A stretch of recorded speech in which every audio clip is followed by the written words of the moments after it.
नमस्कार और शुभ अपराह्न दोस्तों। हाउती रेबल्स जो हैं उन्होंने यमन के साउदर्न पार्ट पे वापस से अटैक करना शुरू कर दिया और ये बहुत रेयर अटैक है क्योंकि एक तरीके से एक शांति वार्ता जो एक पीस डील थी वो एक मान ली गई थी, लेकिन और सामान्यतः ये साउदर्न रीजन में कम अटैक करते थे, नॉर्दर्न रीजन में थोड़ा ज्यादा अटैक करते थे जो कि सऊदी अरेबिया से जुड़ा हुआ था।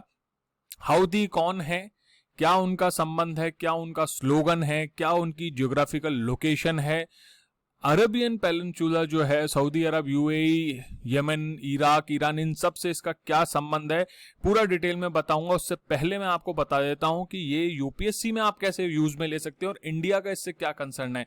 सबसे पहले आता है GS1।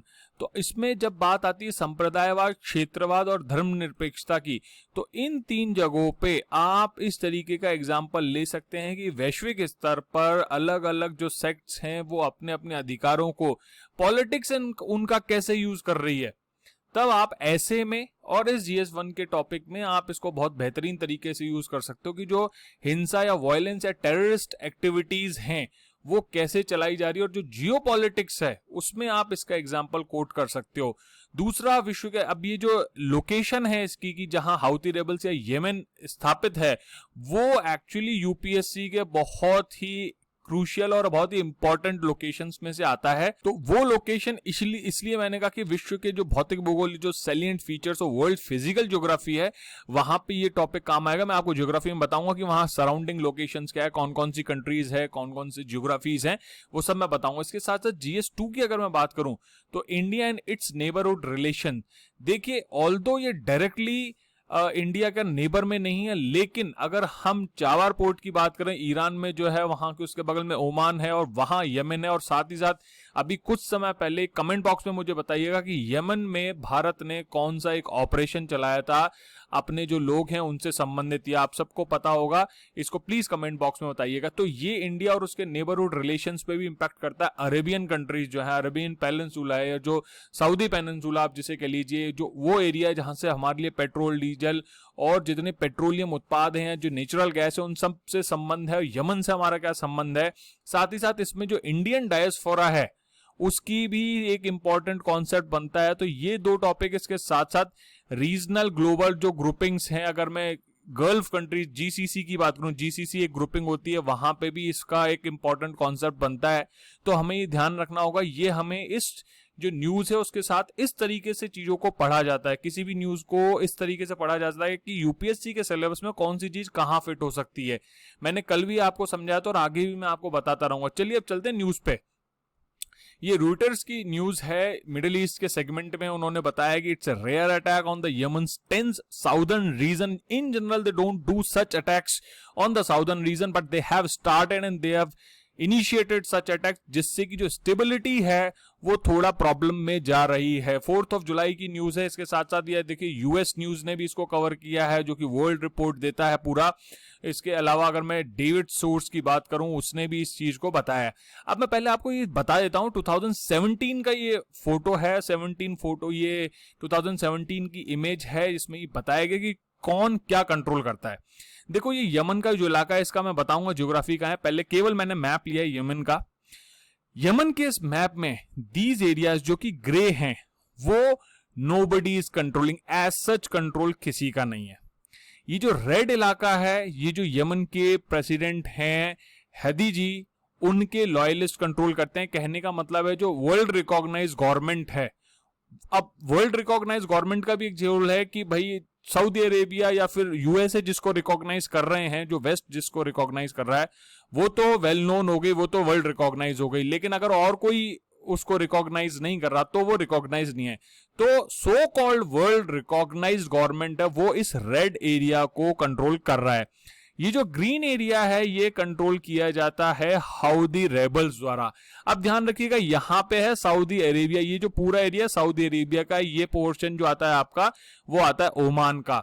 तो यहां ये जो नॉर्दर्न में अटैक था वो तो कॉमन था कि नॉर्दर्न एरियाज में अटैक करना उसका कॉमन एक्ट था। क्यों, ये भी मैं आपको बता दूंगा। बट सदर्न एरिया में उसका अटैक करना कॉमन नहीं था। ये जो ब्लू कलर है ये आपको बताता है कि अल कायदा का कंट्रोल है। देखिए, यमन में अल कायदा भी अपने पैर पसार रहा है और वहां पे वो कंट्रोल करता है। अब मैं आपको दिखाता हूं करंट 2020 का जो इमेज है, 20 का जो डेटा है। ये जो पूरा ब्लू है ये कंट्रोल बाय हाउदी फोर्सेस है। देखिए पहले की तुलना में इसका इलाका बढ़ गया है, और इसके साथ साथ ये जो ब्राउन है ये यमनी गवर्नमेंट है, जो कि मैंने बताया आपको कि so called recognised by West and Saudi Arabia. उसके अलावा ये पर्पल जो है ये है आपका UAE based anti Houthi forces, जो कि इन गवर्नमेंट को भी अपोज करती है। ध्यान रखिए यहाँ पे इतने ज्यादा टिपिकल सिचुएशन है कि ये है यूएई बैक्ड फोर्स जो हाउदी से तो लड़ती है, लेकिन साथ ही साथ वो जो गवर्नमेंट है उससे भी एंटी रहती है। ये जो ग्रीन फोर्सेस हैं, ग्रीन एरिया है, ये एसटीसीएस सदर्न ट्रांजिशनल काउंसिल फोर्सेस जो यूएई द्वारा समर्थित हैं, ये ग्रीन एरिया भी है। ये एचटीसी वाले इलाके में ही अभी इन्होंने अटैक किया। अब यहाँ पे ये अटैक कंटिन्यूअस चल रहा है दोनों तरीके से। ये देखिए मैंने आपको मैप दिखाया, ये आपका सऊदी अरेबिया हो गया और ये यहाँ पे आपका ये रेड सी वाला इलाका है। अब आगे बात करते हैं, ये देखिए रेड सी इसने दिखाया भी है, ये है रेड सी, पूरा इलाका जो है ये रेड सी है। अब आगे बात करते हैं ज्योग्राफी की। देखो यूपीएससी के लिए सबसे ज्यादा इंपॉर्टेंट है एक तो ये मेडिटेरियन सी, यहां से कौन कौन सी कंट्री लग रही है आपको पता होना चाहिए। इजराइल लग रही है, जॉर्डन का जो बॉर्डर है वो मेडिटेरियन सी से नहीं लगता है, ये ध्यान रखना नहीं लगता है।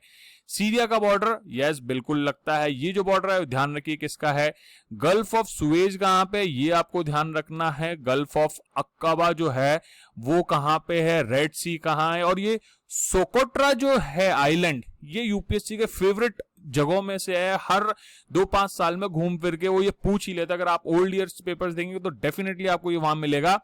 बाबल मानदेव की जो ट्रीटी है वो कहां पे है, ये जिबूती है। यहाँ पे एक चाइनीज बेस भी बना हुआ है, आर्मी बेस, ये भी हमें ध्यान रखना है। इसके अलावा ये इरिटिया का इलाका है, ये सोमालिया है। इथोपिया का बॉर्डर इस रेड सी या फिर गल्फ ऑफ अडन से नहीं लगता है, ये ध्यान रखने की चीज है। ये बताइएगा मुझे कमेंट बॉक्स में कि ये कौन सी झील है, यहाँ पे कौन सी लेक है। ठीक है, ये गल्फ ऑफ अडन है, और यहां लगभग यहीं पे हमारा जो चाबार पोर्ट है वो यहां बना हुआ है। ये गल्फ ऑफ ओमान हमें ध्यान रखनी है, ये यूएई है। देखिए यूएई यहां से यहां पे कुछ फोर्सेस को कंट्रोल कर रही है, और ये जो नॉर्दर्न पार्ट में था हाउती रेबल्स अटैक तो करते ही करते थे। क्यों करते थे अभी तुरंत नेक्स्ट स्लाइड में बताऊंगा, लेकिन अभी उन्होंने ये जो साउथ वाली स्लाइड है उस पर अटैक करना शुरू कर दिया। ज्यादा प्रॉब्लमेटिक ये है।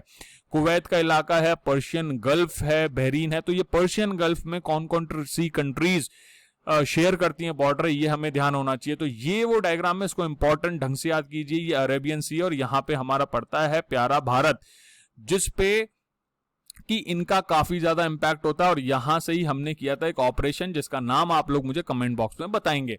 अब चलते हैं कहानी पे।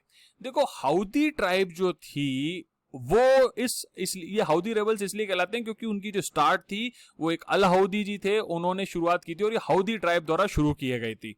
बाय जो इनका सेक्ट है वो है जैदी शिया। तो शिया हैं, और आप समझिए सऊदी अरेबिया मोस्टली मेजॉरिटी है सुन्नी कंट्री है, लेकिन शिया कंट्री कौन सी, ईरान। तो ऐसा कहा जाता है, माना जाता है, ऐसा प्रूव्ड है कि ये शिया बेक्ड रेबल्स हैं जो यमन में जो सऊदी अरेबिया ये यूए जो कंट्री है उनके सपोर्ट वाली जो गवर्नमेंट है या फिर जो अमेरिकन सपोर्ट की गवर्नमेंट है उनके अगेंस्ट काम करते हैं। मैंने एक और चीज बताया कि ये जो ग्रुप था ये यमनी जो प्रेसिडेंट थे अली अब्दुल्ला सालेह उनके अगेंस्ट बना था, और जिनके ऊपर बहुत सारे करप्शन के चार्जेस थे, जिनके बारे में ये माना गया कि उन्होंने यमनी पीपल का बहुत ज्यादा पैसा खराब किया। तो कहने की बात है, रीजंस कई भी हो सकते हैं। जियोपॉलिटिक्स दूसरे तरीके से चलती है। कहा जाता है कि जो ईरान है वो इस तरीके से जो ज्यूज हैं या फिर जो सऊदी अरेबिया है उनके अगेंस्ट काम करते हुए ये रेबल ग्रुप बनाना चाहता। देखिए इनका जो इमेज है ये हाउदी स्लोगन्स, और इसका लिटरल जो ट्रांसलेशन है वो मैंने यहां लिख दिया है। उन्होंने कहा है कि God is greatest, death to America, death to Israel and curse on the Jews, victory to इस्लामी। देखिए इनका जो स्लोगन है वो इतना क्रिटिकल है कि इन्होंने अमेरिका, ज्यूज, इजराइल के अगेंस्ट कंप्लीट ओरिएंटेशन रखा हुआ है, और ईरान जो है उसकी सिमिलर थॉट प्रोसेस है। इन्होंने विक्ट्री टू इस्लाम रखा है। कभी कभी मजाक की बात है कि यमन में या सऊदी अरेबिया में जिन लोगों को मार रहे हैं वो इस्लामी हैं, तो मुझे ये व्यक्तिगत रूप से समझ में नहीं आता कि इस्लाम की विजय कैसे हो रही है, बट स्टिल ठीक है, और इनके साथ सुन्नियों का रिलेशन भी टिपिकल है, कहीं ये यमन में सुन्नियों को मारते भी हैं और कहीं ये सुन्नियों को रिक्रूट भी करते हैं। तो खैर इन पॉलिटिकल और इन रिलीजियस चीजों में हम नहीं जाएंगे, बस हमें ये ध्यान रखना है यहूदी रेबल्स किसके द्वारा सपोर्ट हैं, कौन सी कंट्री में है, उस कंट्री की लोकेशन क्या है, तो ये सब चीजें ध्यान रखनी है। अब कर देते हैं थोड़ा सा प्रमोशन। स्टडी ग्लोज का नया लर्निंग ऐप आया है, प्लीज उसको डाउनलोड कीजिए। उसमें बहुत सस्ते दामों में आपको बहुत बेहतरीन कोर्सेज है, बहुत ही लर्नड फैकल्टीज द्वारा बनाए गए हैं। उस कोर्स को लेके और उसे ज्वाइन कीजिए। जितना से ज्यादा फाइनेंशियल कारणों से कभी कोई बच्चा अब पढ़ाई से और यूपीएससी या फिर अदर एग्जाम्स की तैयारी से नहीं रुकेगा, वन डे एग्जाम्स के लिए हमारा एक डेडिकेटेड चैनल है स्टडी ग्लोज 2.0, तो उसे सब्सक्राइब कीजिए अभी। इसी के साथ दोस्तों, जय हिंद, जय भारत।